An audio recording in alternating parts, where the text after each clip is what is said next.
I just had a birthday this past month, and you're going to have one. So let's Yeah. just kick off with very merry unbirthday to you.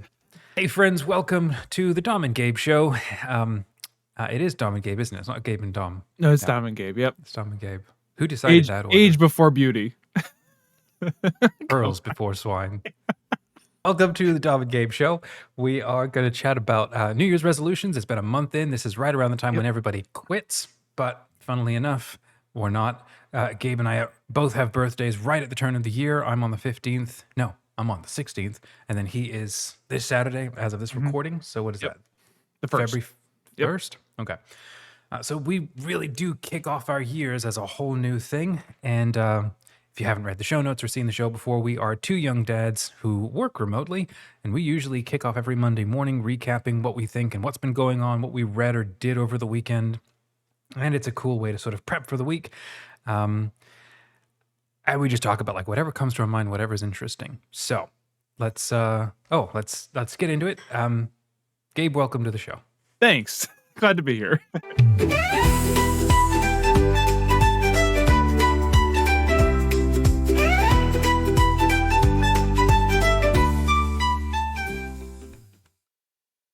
Beautiful. Just So fun. it's so good. So good seeing you kick off the show, and that's why you do it. It's good. Well, there you go. That's why I get paid the big bucks. On this thing. Exactly.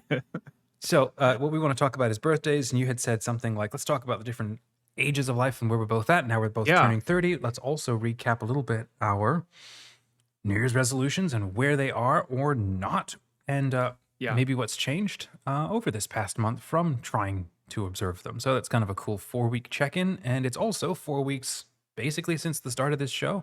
We're now in our 5th episode. Mm-hmm. So yeah, that's not nothing.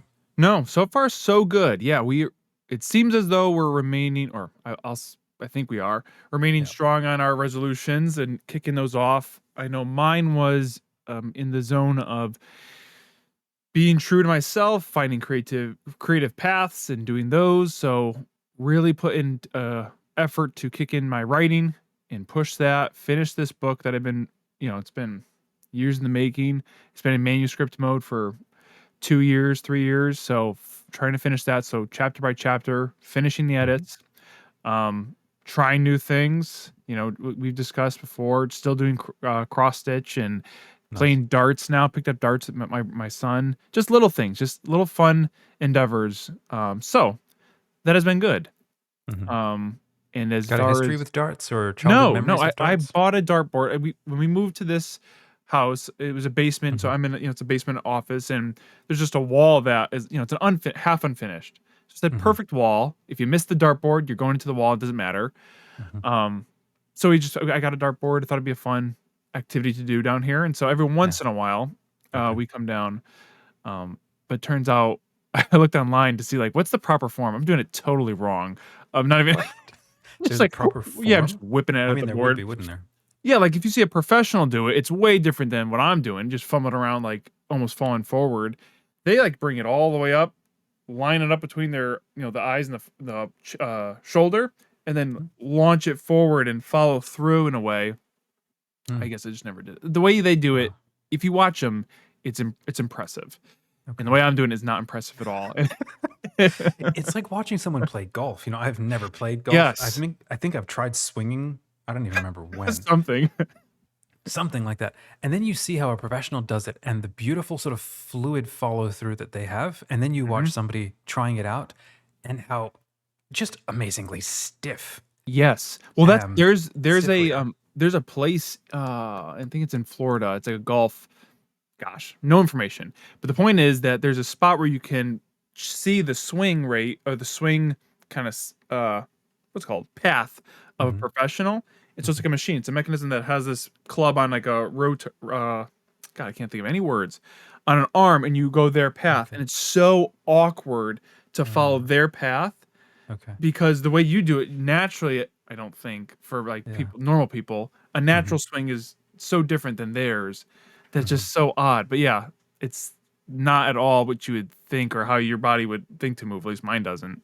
Yeah. We're watching, my wife and I, this show called Men in Kilts with Ewan something. Anyhow, he's from Outlander, and he and this and another guy they're driving around Scotland, and it's kind of a love letter to all the different aspects of Scottish culture. Anyhow, they had one episode on golf, and Have to. so that Yeah. they did that. Anyhow, so that's fun. Yeah. Horror story about darts, right? I haven't played it actually in years, but I remember once I went to altar boy camp as a kid in Australia, Oh wow. and there was like, I don't know, 10, 15 other boys. And Not many people could say that sentence. I went to altar What? boy camp in Australia.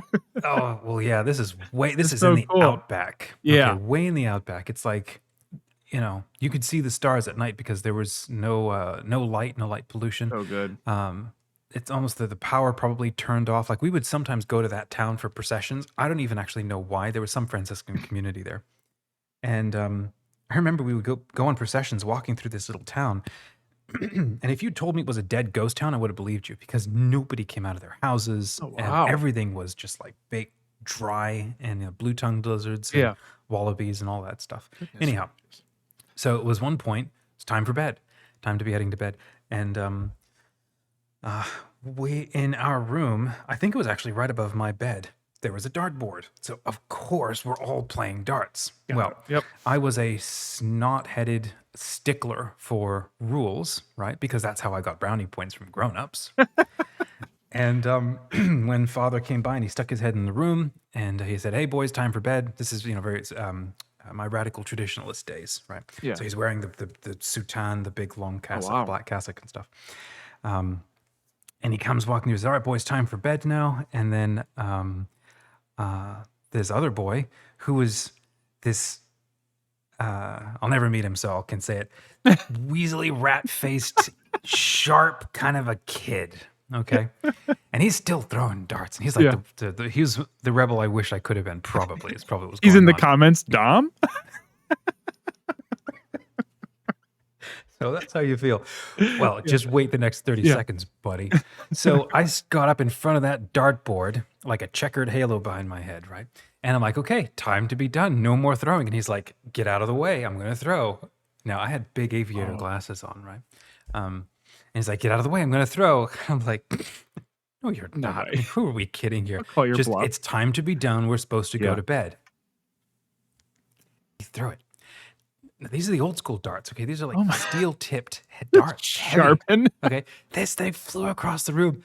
And praise God I was wearing those aviator glasses. Praise God I didn't move. Because that thing lodged right in the cartilage of my nose. Oh my gosh. And it just hung there. It just hung off of my nose. And I'm bleeding down the inside. And I'm mostly just in shock. What And just it's like, happened? pull it out. Like, I didn't know I could do that. And I have never sticking my head in Oh front of a my dartboard again. gosh. I had a lot more respect for that kid after that, and I hated him. Yeah. And we were still good friends. And Yeah. he was so Man. apologetic and sorry because I thought you were gonna duck or something. No, I called your bluff. Guess it wasn't a bluff. Called each other's bluff. Anyway, so I haven't really my played goodness. darts as much since. So I steered away from that game for a bit.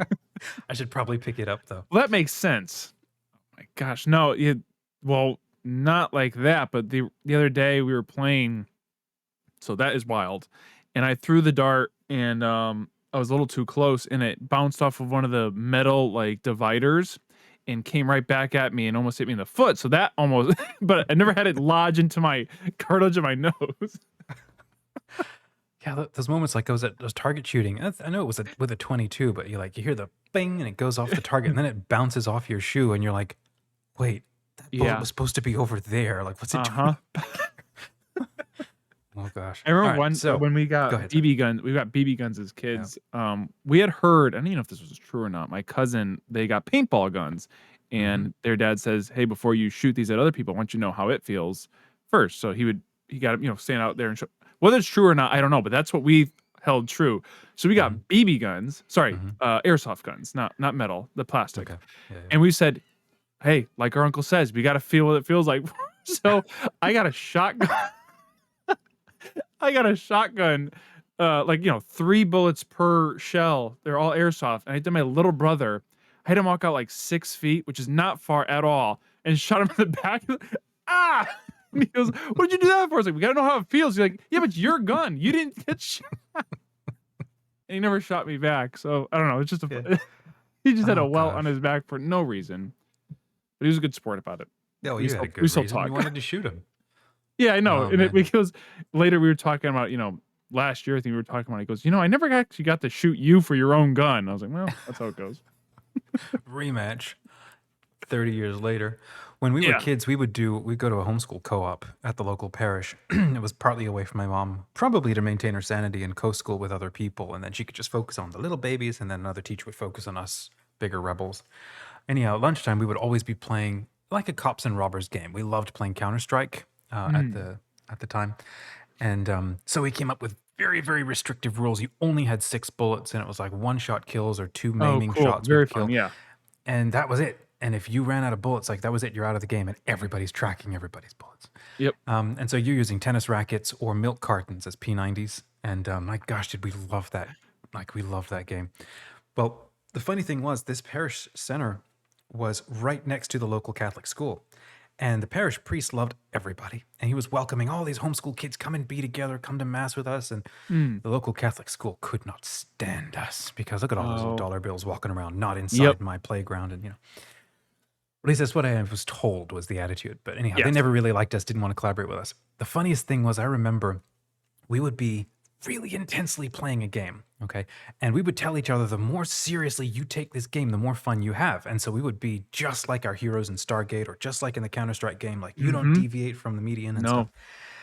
And then I hear some coughing. And I look over, and there's like 16 school kids, faces pressed against the bars, just staring at us in our Like game. a zoo. It's like, wait, who's in the zoo here? You know? And they were like, "Can Hello. we join?" And so I like recruited them, like, "You shoot anybody who comes around Get that on the corner." fence. Get Oh, on. Go, yeah, go. exactly. Well, no, they stayed on their side of the fence. Oh. It was too tall. The funniest thing was, I just thought, like, you guys have a playground. You guys have everything in there. You got swings Mhm. and slides and all of this stuff, and they wanted to be in our game Yeah. because we That's very showed funny. like creativity or Yeah. whatever it was. I'll never forget that. I'm like just looking down and look over. What?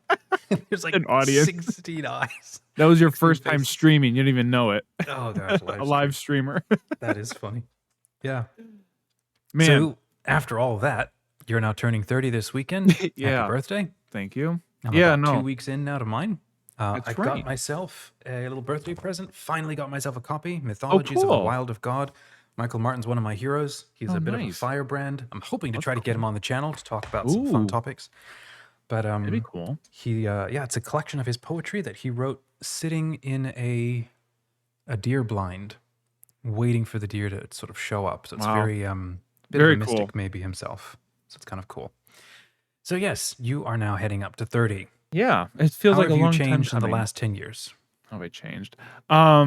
That's a good question. Well, I was reflecting on that, and my 20s have been all married. I was thinking about that. I got married at 19, Mhm. and so my 20s weren't, well, I say typical. So I compare it to the peers, when I went to high school. Their 20s was, college and single life and partying, exploration, all that stuff. And my 20s were, kids and babies and marriage, and which is fine. It's just they're just different. Yeah. And I was reflecting on my 20s and how I had to, I think, and again, this is speaking not as some, Sermon on the Mount guru who's figured it all out. Obviously, it's just my current reflection Mhm. that my 20s have been a lot of searching and worry. Personally, this is personal. Doubts, concerns, and just questioning. And just the other day, I was driving to Mass. Yesterday, I was driving to Mass. We were driving as a family, and I was thinking all morning, thinking about turning 30 and how, for the past 10 years, I've wanted to be 30 because I've worked in an office space where I was the young kid and everybody's in the 30. I'm like, I just want to not be the young kid who's dismissed. I just want to be a part of the conversation. I want to be where the Exactly. people are. Exactly. And I sang that every morning, and it was it was a ritual, and I brushed my hair. But no, I sang this. That was always the thing. I always wanted to be in the 30s with these, the adults. Yeah. And it's reflecting now, coming into that time, finally. And I was thinking and praying and, God, what does this earmark look like for ending one chapter and starting this next chapter, if I was to define it that way? And for me personally, I said, you know what? And I want to do this to the best of my ability. I want to not be afraid anymore. Afraid of a lot of things, not just like, in a loose term, but fear of failure, afraid of, speaking my mind and being dismissed and not being, I'm not going to go crazy. Just don't want to stand with confidence, Mhm. not being afraid of what tomorrow lies, with, jobs or this or that. I think that was the biggest thing that stood out to me is that I've Mhm. walked through a long season of fear Mhm. and I want to step out of that now. Yeah, yeah, Step yeah. into writing, be a writer, be this, be that, and just go and Mhm. do. And I was thinking about that. I was thinking about, obviously you, and I was thinking about, coming into this different time and other people. And it's sad that you don't get a chance to discuss it with other men in their 30s or 40s. My life Mhm. has always been either teenagers who I was around or 60-year-old, 7-year-old guys. And that gap was Mhm. good, but it was so big that you don't get to Yeah. see like, hey, what's right around the corner? Because every talk I had with a 60 or 7-year-old was good, but they're always like, you'll get it. Okay, I know I will, but can you help bridge the gap between those years? Like, what does Mhm. it look like coming around? Is it always going to be like this, where I'm always like wondering and questioning and scared and that's and that? Mhm. So I don't know. Talking to you now, 7 years down the road, and obviously a different person, but Mhm. what do you think, looking back at your 20s? What was those 10 years like for your development? Was it similar to that in finding self, and was it different? No, there was a lot of fear. Um, yeah, that's a great question. There was a lot of fear, I think, with all of it. And if I were to look back, like, why was I afraid of what was going on? Yeah, Well, again, I was in I think, a slightly different story, but sure. than you are. Um, but I think there definitely is this sense. Okay, what do I want to say here? I'm thinking on two tracks all at once now. Um, the experience that we have, I think, of the fear. See if I can identify the theory here. Is that we have an idea of ourselves and an idea of our capabilities and what we want out of life.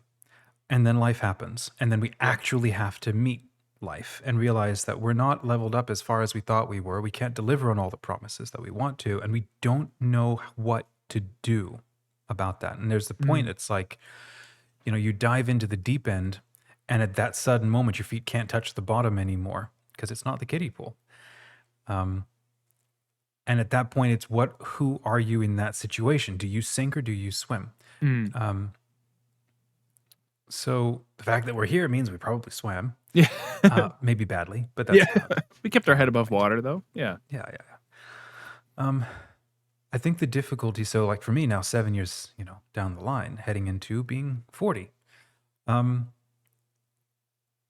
it's a bit of a different stage. Like I was trying to be, very devout. I was trying to like take my faith seriously, but I was very much trying to find my place in the world. I'm not saying that I found it, but I wanted to fit at the grown-ups table. I wanted to feel like I mattered, that I could contribute, that I could be respected and so on. And I think what I've learned is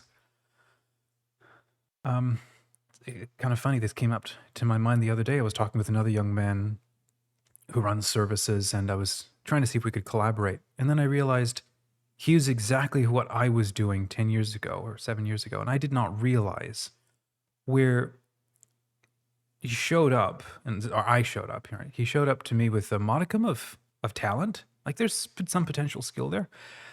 Um, but there was none of the energy and the anger and the hunger to do stuff. Yeah.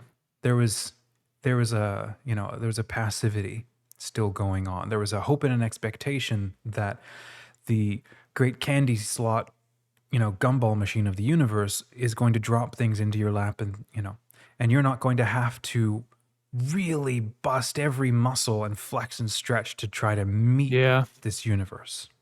Try to meet, we would say, creative invitations of God, or the, potential for your life, stuff like that. Like you have to learn how to do all the pull-ups, and you have to learn to do all the work, and you have to earn that respect. And I realized in that call, he's a cool guy. He did not earn my respect. And then Mm. realizing, I wonder how many older men I've been in conversations with, and I've Thought bugged that. and annoyed a lot, Yeah. where they've looked at me and have been like, cool kid, haven't earned my respect. How do I Mm. know that? Never called me back, or never gave me job opportunities, Oh, or never that's sent me interesting. work, or Yeah. whatever.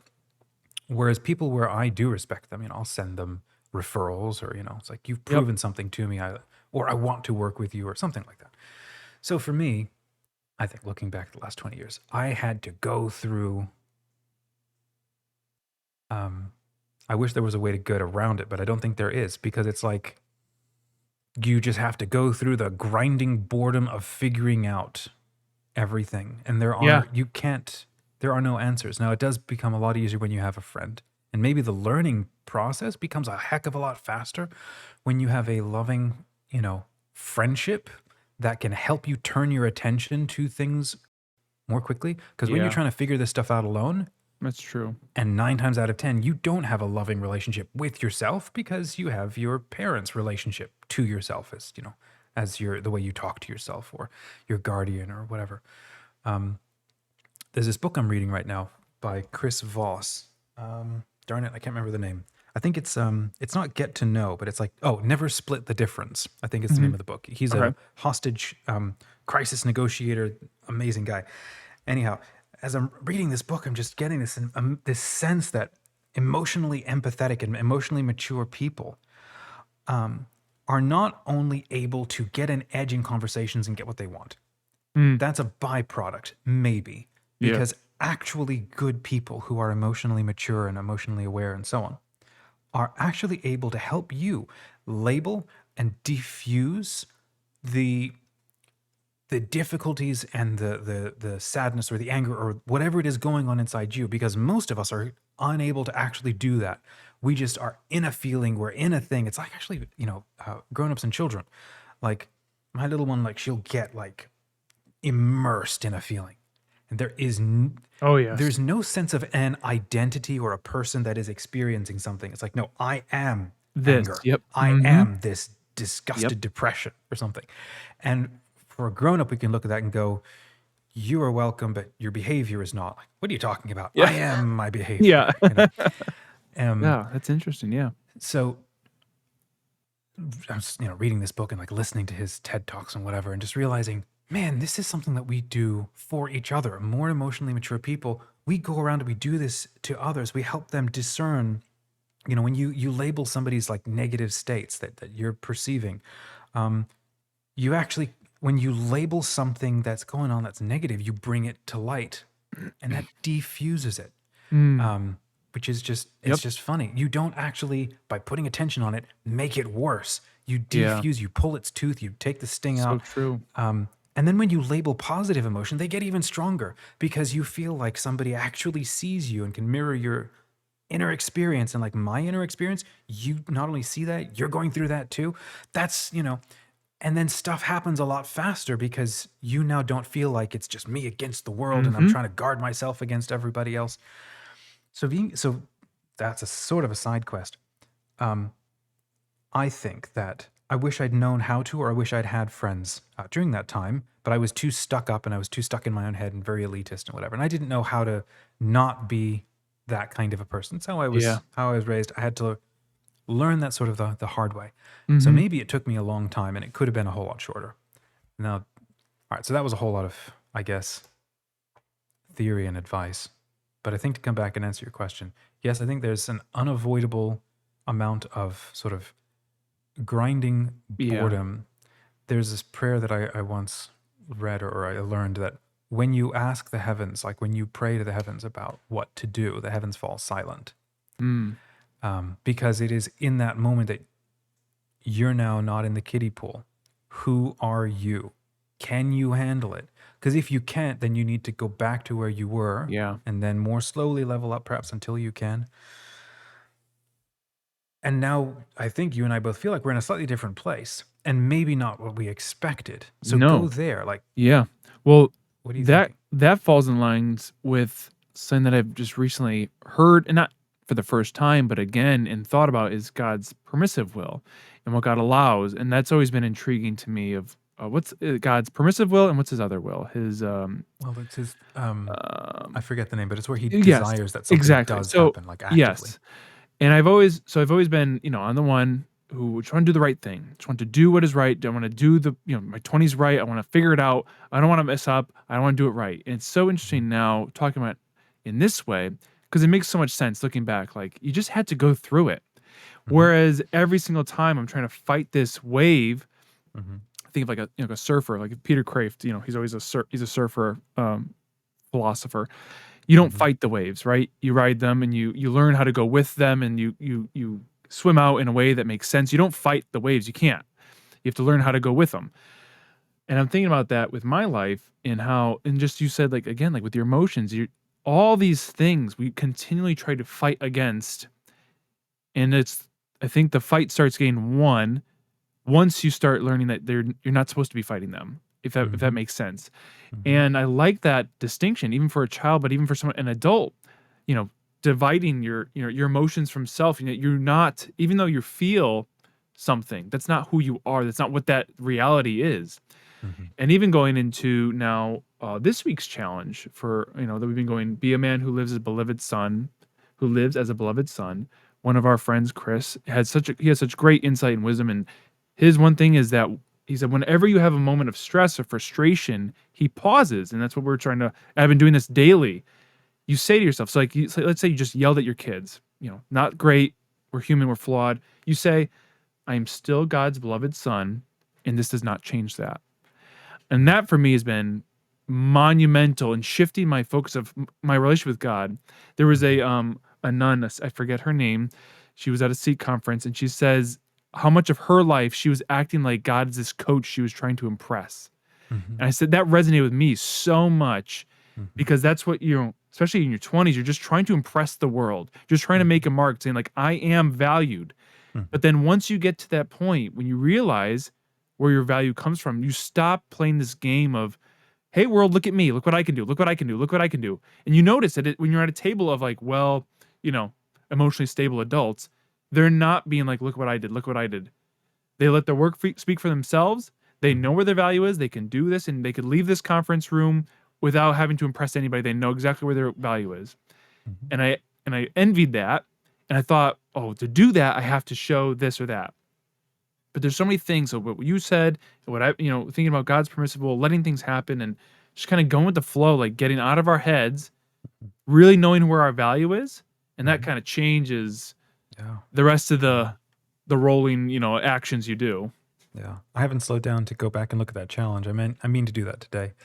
Um, but there's a quote I once read from when Jesus was appearing to uh, I think it was Saint Catherine of Siena, and he said to her, like at one point, like, I would go through all of this. I would recreate the entire universe all over again just to hear you say I love you to Hmm. me.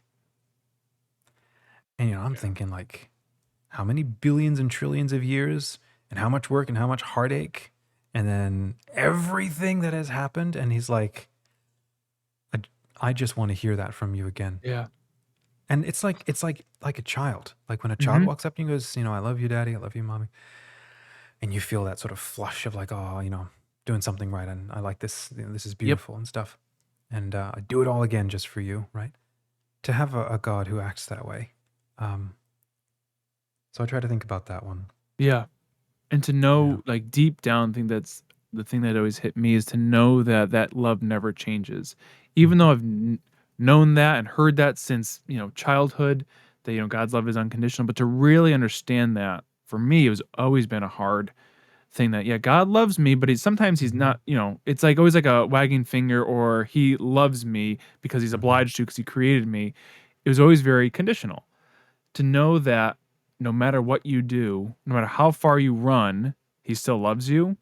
Mhm. That has always been a hard concept for me to kind of take in. But I feel Yeah. like now I'm finally starting to like, oh, I kind of get where you're coming from now. And Mhm. I can understand that, and it's changing things, because now I can walk with more freedom. And it's not like Mhm. causing me to, I think that's what I was always worried about. If I like kind of let my guard down, if I was like, ah, Mhm. like God loves me no matter what I do, I feel like I was going to go down a route of like sin and Mhm. just do whatever I want. But it's Yeah. been the opposite.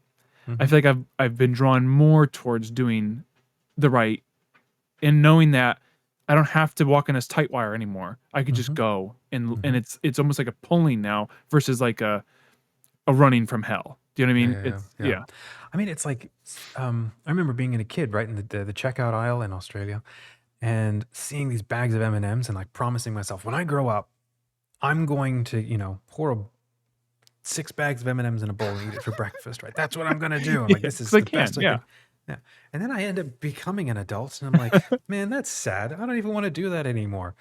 Because well, it's like, what happened? Is that still not a good thing? It's like, well, yeah, it Yeah, is. But there's now a lot more of the world in me. I am now aware of and attentive to and trying to yeah. accomplish like a lot more than I was back when I was extremely narrowly focused on the next Mhm. meal. And so that sense of growing out of Sunday school learning into real life learning Yeah. is it's a level of thinking. Sometimes I feel like this is a secret of Christian catechesis, where it's like if you have to tell somebody, it's a problem because these are things that you naturally grow into. It's like you have to present these ideas of like, here are the cards on the table for Sunday school, right? Here's how you act, and here's what happens, and there's consequences, and then there's bad things, and then there's good things, and then as a kid, you look at that and go, man, what a D&D universe, and I Mhm. know how to play this game, and I can win this. Yeah. Um, and then you grow up to become an adult, and you realize, man, the game doesn't work all the time, and I can't make it work, Yeah. and at that point, I think is when you go two ways because now you're like, feet are over the abyss. Do I double down on the game I learned that made sense as a child, Yeah. or do I try to see through the game to understand what is it actually trying to get me to learn? I feel like there are some lessons that you like have to learn as a child because you have to then unlearn them as an adult, Yeah. right? Like this idea as a child, you learn, consequence or action consequence, right? If you don't have that as a child, right? So justice, right? Kids are manic about justice. If you don't learn justice, Yeah. then you never understand mercy. Um, Yeah.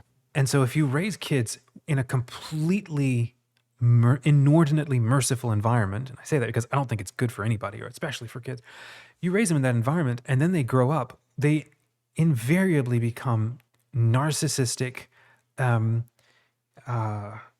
narcissistic, which is Yeah. a disease of Yep. spirit, disease of soul, of mind, Yeah. because there never were clear boundaries on what you can do and Yeah. not do and get away with in life. Whereas over justice, now this is what I think a lot of Catholics get up to, Mhm. is never moving beyond Yeah. Sunday school concept of justice, right? Um, into the sort of wider fields and field hospital of mercy, Mhm. which is recognition that there is a justice that is required, but mercy can overstep that and decide Yeah. you weren't all there. You didn't have a full deck of cards when you were born, or life is a lot bigger than you. There's a lot more going on. It is actually even more just to be Yeah. merciful to you. And so I love what Pope Francis says. God's justice is his mercy. Mm. Where am I going with all of that? It's the sense that as you grow up, and you start changing the sort of the manic definitions that we have of things as kids, you begin to wonder, like you just said, like if I were to accept that God is so maximally loving and forgiving, why wouldn't I just like throw up my hands and go, I can do anything? It's like, no, Yeah. that's kid in the candy store mentality. There's not enough of life in you. And if you stay like that, I am 99% sure two things will happen to you. You will either go through life as some kind of a weird blessed being and you'll have all of Mhm. your Yep. gifts and prizes here and now, or life will break into you, and the longer and harder you hold, the more painful all of that will be to you. And that's why we have anti-hero Yep. stories, because they refuse to break out of their concept of what they're going to get and be and do in life. Whereas Yeah. if you do start to make the you do start it's I think so you take on more responsibility, you take on more life, you choose to do more, you choose to be active. You're not just sitting there as a parked car, right? You can't steer a parked car, right? You're choosing to move and be active and practice love and doing good. And then you get to a point where you're like, the most valuable thing and helpful and interesting thing in my life is maybe raising a family or building a youth shelter, and not just filling a bowl full of candy, right? Yeah. It's still a good, and I will still enjoy the candy, but there's now Sure. so much more in me. I don't even want any more. I'm Yeah. free to, but I actually don't even want to do Well, this sort of, it's not evil, but No, this yeah. idea that we have is that if, God is maximally loving and all this, and he'll forgive everything, then I can do whatever I want. It doesn't matter. So, you haven't lived long enough, buddy. If that's your mentality, life's gonna hurt real Yep. hard for a long time. That's pulling on a Father Spitzer thread of the levels Oh, of he has 4 happiness. levels? Yeah. Yeah, and just, briefly going through, that's level 1 happiness is this, immediate gratification and level 1 pleasure, which is, ice Mhm, cream, treats, you know, those basic needs we do mhm, have, but like you're staying at that level. They don't last mhm. long. Yeah. And you think of each level, it increases in longevity of happiness. Mhm, So 2 is, I don't think to go into them too much because I kind of forget them, but level 4 is that communion with God. mhm, And as a child, you have this level 1 mentality just because you don't know any better. But mhm, as you grow older and even seek more, even because you could be 70 and just stay in at level 1 mhm. happiness, just Yeah. chasing the, money and toys and fun things. But finding that, appreciating that level 4 of that communion with God, this loving relationship that's unconditional. Mhm, And I was thinking about when you were talking the prodigal son and mhm, how much he valued his father's love because he mhm. felt like he lost it at first. Yeah. And to have that separation, he appreciated it all the more. And when he came back, he said, "If I could just be a servant, that'd be enough." Mhm, And I thought about that just now and seeing like how, in God's permissive will and what he allows, let's say, he allows us to face the absence of, have the heart feel absence of the father's love because then we appreciate it all the more. mhm, In whatever way that is. And maybe it's a small amount, maybe just you have that, knowledge from birth and you have it kind of clicks for you, or otherwise I know for me, like, I felt at times like I was just chasing, I was trying to be the best Catholic I could be. And I'm like, I don't know what I'm doing. I'm just trying to follow these rules. And I feel like God was mhm, like, okay, you've read the rule book enough. Look up and play the game. Look up. You look up and see me. I'm right here. It's like, mhm, so I feel like no, feeling that absence, feeling like I was on this path of like darkness, when I finally got to look up and see God looking at me in love, I was like, "Oh my gosh, I love this so much. I appreciated it so much more." And so now I'm looking back at all those years, 5, 7 years ago and, struggling with depression and anxiety. Those were difficult and those yeah, hurt. But now I see the sunrise even brighter. mhm. I see God in a better way. So it's tough to be in a position where Would I you did say not. it's kind of like that first tier of happiness, that Yes. was dying, and that was really hard. I mean, it's not okay, not dying. It was No. evolving into like the Yes. next tier, which I Yeah. forget what it is, but because that's exactly, I think that's a lot of what was happening. Well, during my teens was sort of that kind of thing, Yeah. um, You and shed a that's hard to layer, let yeah. go. Mhm. Yeah, It's yeah, so painful, but now looking back, I'm getting to the point where obviously I wouldn't wanna necessarily do it again because I don't, obviously don't like that, but I see so much the value hmm, of going through that and what God has done with it. I don't, hmm, I'm at the point now, could my life have gone a different way, not have felt that pain and got to the same point? Maybe, but it didn't. yeah, So, that's, I'm not trying to change what happened.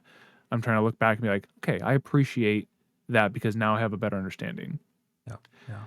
But, I was thinking about, taking a hard turn, thinking about change, Hmm. and, it's funny. So our logo, if we could address it now, the Dom and Gabe Show, I'm bald in it. So we call, call it the elephant in the room. And I was thinking, how change, I change my hairstyle more than I change my socks. So it's fine to leave it as bald because I'll probably go back to it again. But I was thinking about it was interesting, so the Eastern Orthodox or Eastern Catholic Christian mindset, I think, and please correct me, help me. Long hair, long beards, everything's grown out. And then Sometimes, but yeah. sometimes, and then like there's like the friars, like the monks who shave their heads. So like I don't know, you have these two different sides, and it's like I don't know how much if it of importance it is, or if it's not supposed to be important at all. Is like what is the right thing to do then? Is it like to be like rid myself of my beauty and shave and I know I'm coming off the cuff, but this is what I've been thinking about past week or so. Or is it to Mhm. just grow out and be more natural? I don't know. What is your thoughts? I know you have long hair and I have shorter hair. Well, why do you think it needs to be a right thing? Well, that's how I think that's where my natural personality comes into play. It's always a right or wrong, not a Mhm. that's black and white thinking, I think. Yeah. But that's what I don't know. I look, I just want to do what's right. I think there is no right or wrong, but I'm looking for right or wrong. So I'm looking like, let's see what the mystics and monks do. Okay, one does one thing, one does another. Hmm. Okay, so you guys, it's up to me. Um, so I don't know. I don't know. I part of me plays with that because I think too much about my hair. So I was like, okay, time to shave. And then when I'm done thinking about it, I grow it out again. And then when I Hmm. think about it too much, I shave it again. Yeah. So I don't know. I wanted to tee that up just loosely, hear your thoughts on hair, expressing yourself, you know, Yeah. how I you, used to, that was one of the two things I would take to confession every single week. oh, Well, I yeah? won't say, I mean, there was Sure. one, No, but yeah, the yeah, other one was vanity because I love to keep my hair like perfectly combed. Like, it was like a yeah, very carefully gelled because I had yeah. like this massive hair like the fawns and Mhm. I hated it looking chaotic and stuff. And so I was like confessing it every week, but I didn't really care. Yeah. And then kind of after I got married is when um, I started letting it all sort of grow out to do something a bit different. I grew my beard for the first time. And then after about a year, maybe, I decided I am so sick to death of this. And so I'm going to shave it. And so I did. And I had kind of almost a military ish sort of Mhm. buzz cut for a long time. Yep. And then the past year and a half now, just ended up growing it all out, mostly to save $20 a month. And True. because of COVID and whatever. Anyway, there's an ancillary thought here, which is it's something I've struggled with in this very specific thing the same way. Um, Not so much where I was looking for somebody else's style, Yeah. but more because I like to look good, Yeah. and I like other people to perceive me as being neat and Same. well put together. Same. Right Yep. now, there's something to that, and I'm not going to dismiss that as totally a Yep. bad thing. But we can come back to that. I remember once standing in I was in a choir when we lived in France for a year, and I was standing in we were singing some choir, some song or something, and I remember the flush of ego running through me where I had a good voice and I knew I was one of the important people in the Mm. choir. It was a distinctive voice because I've been singing my whole life and I liked that. And I liked being the sort of lead singer. Yeah. And then in that moment, who knows, maybe standing with my back to the altar means God was like plinking me with his own little airsoft rifle. Got me right between the shoulders. And then I was suddenly like, That's so I good. don't like this. I don't Yeah. like being this kind of person where Mhm. singing means I am staring at myself the whole time. Mm. I don't like this. I Yeah. don't I don't want to keep putting myself in this kind of flawed ego situation. So I went and I told my dad about it afterwards. Like, I'm struggling with this. I don't think I ever want to sing again because every time I open my mouth, I feel like here's the heartthrob of the choir. And he just looked at me and he basically says, "Get over yourself and do your job." Oh, Which now he probably said it a little bit nicer than that, but that's yeah, what I yeah. internalized. Sure, sure, sure. That was So I the went meat of back the and message. I went Yeah. back and I sang. Yep. And what I learned, I think, from that. Now, this same thing sort of reared its head multiple times throughout the years, like, oh, here comes the college campus heartthrob. I'm like, oh my gosh, I cringe at the inner monologuing I did. And I was not a nice person either. Apart from that, what I learned was yourself will react Mhm. as we are perceiving ourselves. And I think this advice that's always very, very helpful is you don't have control over your first thought. Mm. You can have control over your second thought. That's good, yeah. So the first thought, maybe in the moment, is like, damn, I sound good, bro. Yeah. This is fly. Yeah, That yeah. might be the first reaction. Mhm. Maybe it's a relatively accurate Sure. perception of Yeah, yeah. yourself, I'm doing auditing well. what Yeah, you're yeah. doing and going, hey, there's some budding excellence, or maybe there's some real Mhm. serious excellence going on here. The second thought might be, okay, I don't need to marinate in this. This actually isn't good for me. I'm going to become like a puffer fish and whatever. Yeah. I am actually here to serve let's say the choir, the needs of the choir. I'm here to sing. I'm here to contribute the best of what I have into this collective melodic organism that we're now in, and we Yep. all survive and thrive together. And Mhm. the job is to hopefully inspire other people who are, and maybe mediate something beautiful. Yeah. And so that's where the mind then needs to go, something like that. So closing that side quest, coming back to like hair. For me, I have wanted to cut and shave my head. Well, maybe not shave it, but shave it off and something like so many times for the last Yep. year. And been unable to, multiple reasons why. My wife said no. And It's a strong reason. that's a biggie. So what I'm now realizing as well, there's things that I can adapt, things that I can find. But more importantly, the fear of my ego response to a thing Mm-hmm. means the thing itself, there's not a problem with the thing itself. Like, there's nothing actually wrong with the hair. There's nothing actually wrong with the voice. Yeah. It's Yep. my response to it. So True. if I change that, I don't have to do this other thing, and life can be maybe a little easier. So if I Yeah. focus more on modulating that, I don't know that I have the answers, but that's where my attention is now Yeah. sort of trying to go. So it's not going to be an answer, but like one side, I don't know if you probably haven't, but there's a series that I'm going through called Bard Skull. Mm-hmm. With my legend fiction community, and this guy, he's kind of a shaggy wolf themed storyteller and wilderness guide, and he speaks about how we need to fur and rehair our Yeah. minds because we have tried, like, we've over tweezed our intellects, trying to be like, this is what it means to be good and stuff.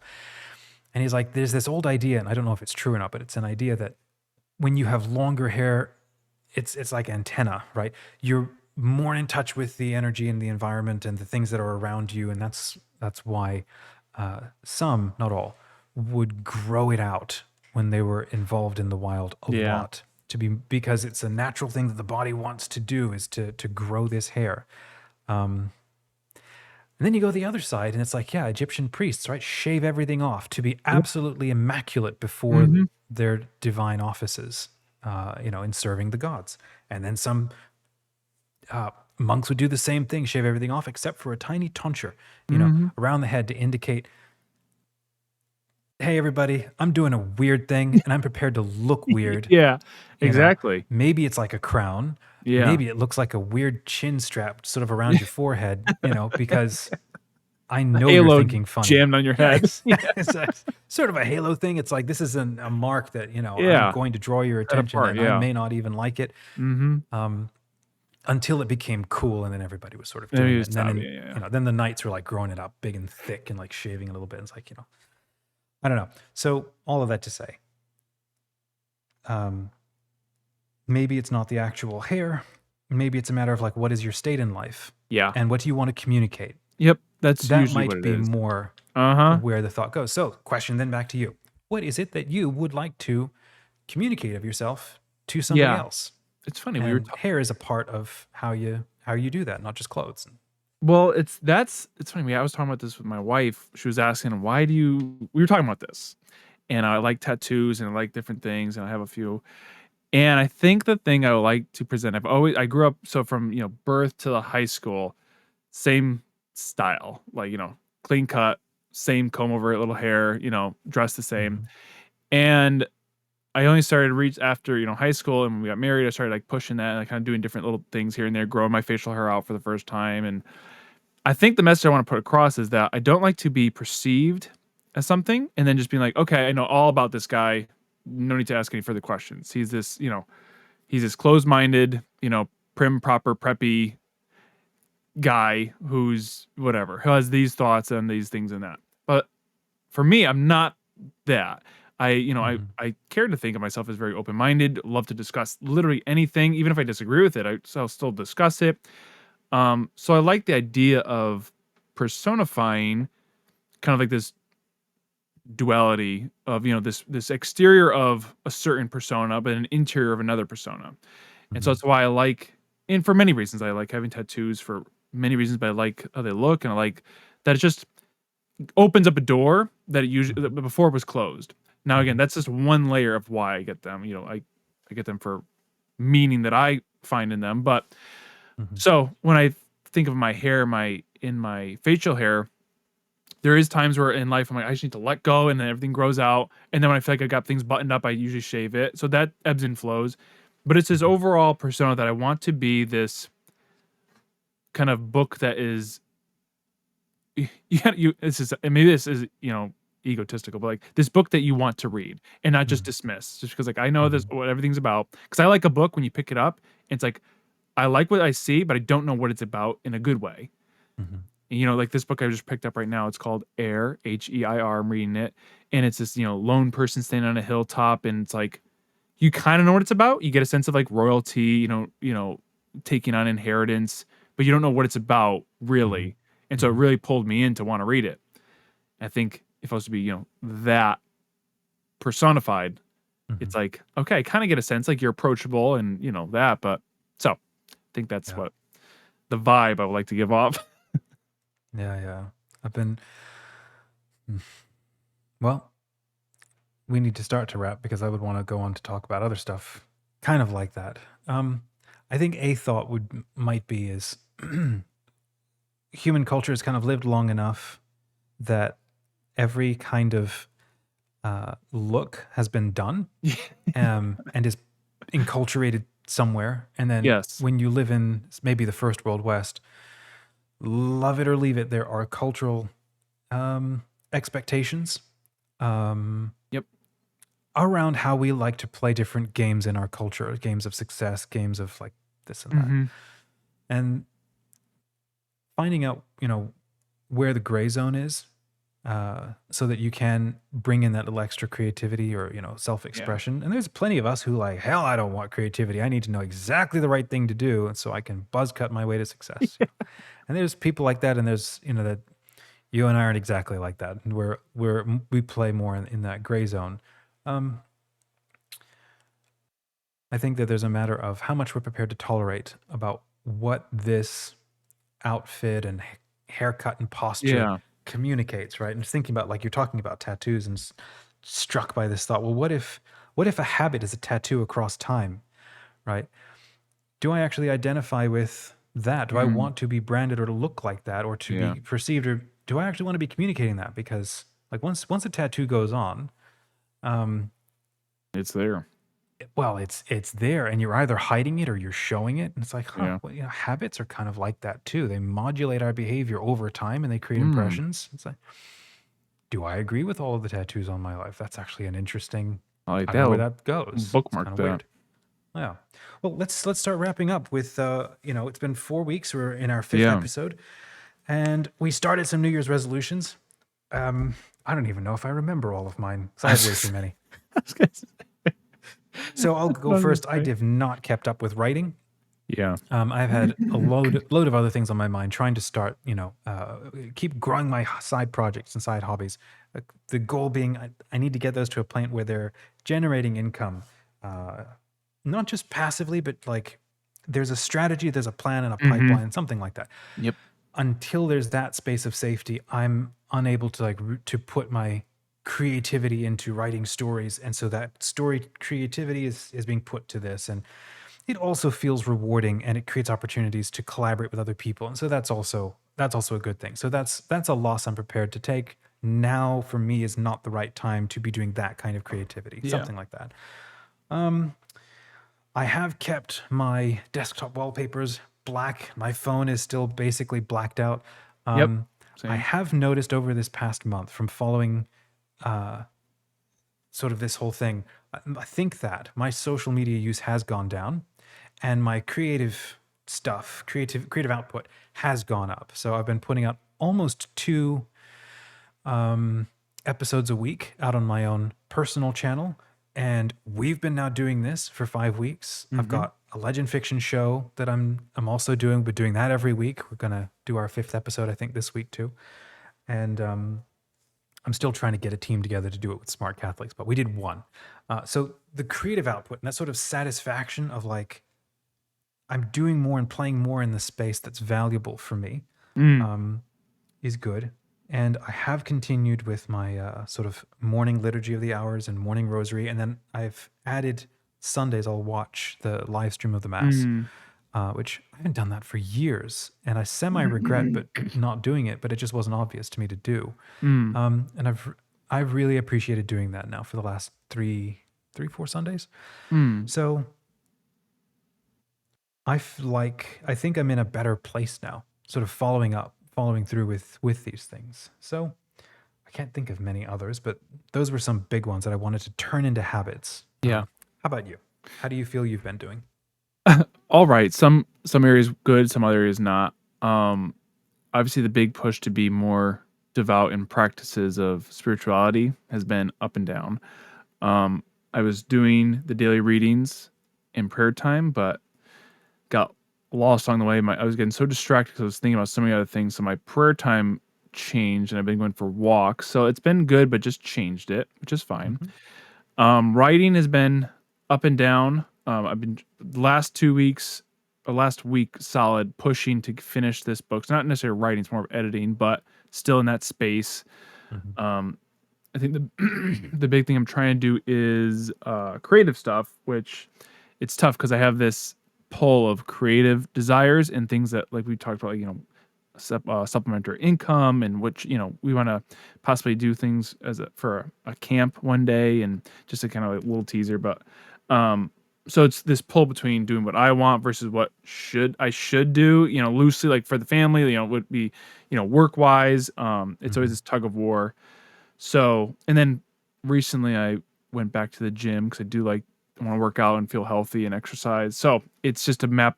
The last couple weeks have been just this challenge of mapping out the time Mhm. of when to write, when to exercise, when to do family time, when to do this. All in all, it is going well because I think I'm hitting a lot of areas which I haven't hit the past year. Mhm. But I am struggling. The thing maybe next week we could talk about more is building habit. Mm. I've always struggled with that. Maintaining something. I'm a serial starter, but I'm not a serial finisher. Um, Yeah. so that has been so out of an overall grade, I give it like a B plus Mm. for my year so far. But room for improvement. Not Let's bad. come back and let's talk about that idea of being a serial starter, because Yes, I'm also accused, I'm a and I've serial also accused starter. myself of that. And I don't think that that's an apt or an accurate thing to think. I think that it might actually be a good thing. Okay. Uh, and it might actually be a survival mechanism to be able to be interested in a lot of things. But then your core energy goes, that is not the thing I'm supposed to be actually doing. But it was okay to spend a day or two or a week or a Yeah. month flexing, playing around with it, but now put it down. I think we could definitely talk about that then, because that's something that's always in the mind, and Yeah. All right, we'll so bookmark let's that for talk next about week. that because then Yeah. because then the other thing is like you're talking about spirituality, and with that one there, I'm half talking to myself here with this as I'm trying to figure this out too. Improving and building up like your spiritual life. Um, I have a little bit of a hard time with that as a concept because it was something that was like beat into us as kids. Yeah. Like, Yeah. you got to invest in your spiritual life. You got to pray your daily rose. You got to build up your spiritual life. It's like a muscle. If you don't use it, you lose it, and stuff like that. And Yeah. then where will you be? And you don't want to find out, son. And I'm now thinking, it's like, you know, like people talk about, hey, what's your sex life like? And I'm like, first of all, excuse me. Excuse Second of me. all, that is not a life that exists Yeah. independent of the rest of my life. It's Yeah. a component of, and in fact, it can be like a metric of everything else that's going on. Mm-hmm. It doesn't have like its own, it's not like its Yeah. own side quest Yep. game apart from the main quest I'm playing. It's like it's Yeah. all one thing. All And so together. when people go, like, yeah, I'm trying to level up my spiritual life and invest in that, I'm like, what does that actually even mean? Because that is not done separate from the rest of your Mm. life. So Yeah. first of all, you need to break down those concepts. This idea that I got to spend 50% of my life doing this and 50% of my life in prayer before the Blessed Sacraments. Maybe if you're a monk, but you're not. Yeah. Yeah, try not to go on more side No. tangents. So one, break down the categories. I don't think Yeah. it's an appropriate thing to think. And second, when you are dealing with your spiritual life, you are not doing this alone. The spiritual life is a bridal wedding kind of relationship where you're actively inviting other persons into your being and into your life to collaborate with you. And so in the same way that like with your wife, you don't walk up to your wife and throw flowers at her and, make demands and then expect everything's going to go well. That's sort of magic-based slot machine thinking. Yeah. You and I already know that doesn't work with our wives. And there are Yeah. certain times where, you'll do everything right and there will still not be any desire to communicate or reciprocate because she's got other things going on in her life and what she's doing. And so there's points of dryness and there's points of boring, and then there's points where it's magic and wildflowers and Yeah. whatever. It's going to be the same thing in your spiritual life. Again, I don't like that phrase, but in your Yeah. spiritual development, I I know should what you mean. say, Yep. because you are the relationships you are trying to cultivate, we can say Christ, your patrons, your guardian angels, Mary, the angels, all of this. What do they want you to do? It's the same thing you want out of your best friend. You want them to have a more integrated life as a more full human being, less disparate, less scattered. You're more home and you're more present and you're more capable of being you. And on our own, that's not what we're thinking when we go to get married and when we go to, engage in friendship and engage in spiritual practice, spiritual development. But that's what they want out of you. And so I think being aware that a lot of spiritual development is going like the blind man to Christ. And okay, this is probably just my spiritual approach, or what makes sense to me, is where he goes, Jesus, Son of David, that I may see. Lord, that I may see. And that is you sit and wait. And so you pray and you wait on the goodness of the Lord. Because the very sort of knife edge tendency, which can be so dangerous. I did actually a video on Harry Potter on my personal channel about the difference between magic and mysticism, and how when we go to Mass, and most prayers that we get up to, it's all a form of maybe white magic, intentional kind of magic. What are you trying to do? You're trying to make the candy machine God give you what you want. You lose your keys. You're trying to summon a saint so that you can find your keys. Actually, how dignified is that to be doing to a saint? Or you're trying to, when you pray, you're trying to make what you want to happen. It's a form of magic wielding.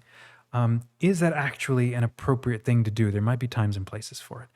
Versus the mystic path, which is almost a sense of complete abandonment. It's like St. Teresa of the Child Jesus, where she goes, God, climbing the stairs to sort of reach you just feels impossible. I can't even get my foot up on the first step. I don't have the strength to even do that. Now, there are some people who can sort of muscle their way up, but she doesn't like the Pelagian sort of sense of like somebody working their way up towards perfection, towards God. And she's like, I don't even know how to begin, but I know that if you pick me up, you can carry me up these stairs. Yep. So I like that. So why do I say this? Maybe as a source of consolation to you, partly because I want this kind of consolation to be said to me, which is if when you sit down and you try to like focus on your spiritual life and then you feel like nothing is working, that may not be because you're a failure. In fact, I think it's probably not. What you are trying to do is you're going, I have no idea what I'm supposed to do or how to be an integrated person because I've never really paid attention to me and nobody's done it for me either. Yeah. And so I'm now trying to do it for myself. And maybe I'm a hiking pilgrim. Yeah. Or maybe I'm a cloister pilgrim. Yep. I don't know. And I'm supposed to kind of go find out and figure out. And maybe sitting in a chair for 45 minutes is not a good thing for me. Maybe silent prayer for 2 hours, or maybe adoration, in silence is not a thing for me. Yeah. Maybe some kind of, I don't know, maybe something different is. I like that a lot. That's this approach that, like, again, like Chris Mann said, is, or I don't know, he referenced it. Our relationship with Christ is wholly unique and wholly, I forget the second thing, but it was beautiful. But think about it, that each relationship is unique, and that though we're all called, he wants us to be with him in communion in some way, shape, or form, but that each way is unique. And to think of that and really understand that, because I do that a lot, is this comparative, this Catholic comparative, that I'm looking at these saints, looking at what I should be doing as a Catholic. I'm like, gosh, I'm not praying for 3 hours a day. I'm not, whatever it is, and and that's, I think, to kind of take off that comparativeness. Look at the saints for inspiration in some ways, but not as like, oh, I need to be like Saint Teresa, who prayed nonstop. But we're different people, one in many different grades. We're in different centuries now, or not centuries, but we're in different time periods. We're in different social scenarios. We're in different callings, and different levels. Like she, I'm looking at 80 or how old, 78-year-old Mother Teresa, who is this, lifelong, devout nun versus me, a 30-year-old father of 5 kids. Like those totally different worlds. Totally And different callings yeah, that's needed. and I Yeah. think that has been really beneficial. Yeah, I'm usually going to get in trouble for saying this sort of thing, but I do think that it's very true. The way that a lot of our Catholic catechesis is presented to us, and we'll wrap around this, is presented to us, is very good. There's a lot, it's a pursuit of the gospel, it's a specific tradition, and all of this stuff. But there's a problem around how it's put together and how it's communicated, because what ends up happening is that the neurotic and the scrupulous are the ones who show Mm, up to routinely receive the sacraments. Now, yeah. or I should say, there is a danger that is what happens, because when you get crowds of these people who are extremely unchanging, unwilling to accompany each other, um, where you end up finding the same people in every parish. It's like the same kind of getting up to the same sorts of things, and yet they're daily communicants or they're go to confession, every week and stuff. And well, there's a specific attitude of soul. There's a form of neurotic. There's a scrupulousness of here's all the right things to do. And people like us do this in this way, and this is how I am a good person. Yeah. Well, the 40% of the rest of humanity that is like, that's an inadequate definition or experience of how to be Christian or how to mediate Christ or how to get into the mystery of Christ. That doesn't match for me. And so I'm going to go be spiritual and not religious, I guess, because I don't like this Yeah. religious frame. Yep. But there's something there for this spirituality, right? I'm not going to say everybody, Sure. obviously, is like that. Um, I'm saying that is a danger when there is not that attention to what your spiritual development is. And if you collapse your spiritual life into here are all the rubrics and here are the checklists and this is what it means to be a good person and I'm following all of these, and then you find your children all want to walk away from the faith and kind of have nothing to do with you, and then you kind of wonder, oh, I don't know, it just creates, as opposed to the kind of Christ who says in like is it the Gospel of John or the Apocalypse of John? I can't remember, where he's like, I was hungry, did you feed me? I was thirsty, did you give me drink? I was abandoned and alone, and it was maybe in actual prison, or I was imprisoned within myself and my Mm, life conditions, and you were not there to, like a first responder, to help me. All of that faith thing, that Catholicing that you were doing, that Christianing you're doing, did it actually even matter, or were you just mm, LARPing? And yeah. so that's my personal fear. Is like, I don't want to be LARPing. And if Yeah. that means I need to step away from everything, kind of like a child learns habits, learns things. But then if you stay in that child mindset, you end up LARPing. Yeah. Whereas the grown up understands, here's why those rules and rituals matter.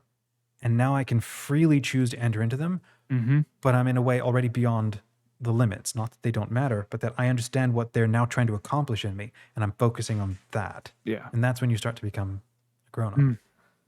I don't know if we even got it right. These are things that I think about all the No. time. So, Yeah. friends, if this is helpful, go ahead and say hi in the comments. Drop a question about things maybe you'd like for us to chat about next time. Again, we're having these conversations all the time. We're happy to share them with you, hoping that they're helpful. And if not, and if nobody watches, well, then we just had a fun Monday morning. Exactly. God bless. Drink coffee. Till next time, live the good life, and don't worry so much. Good.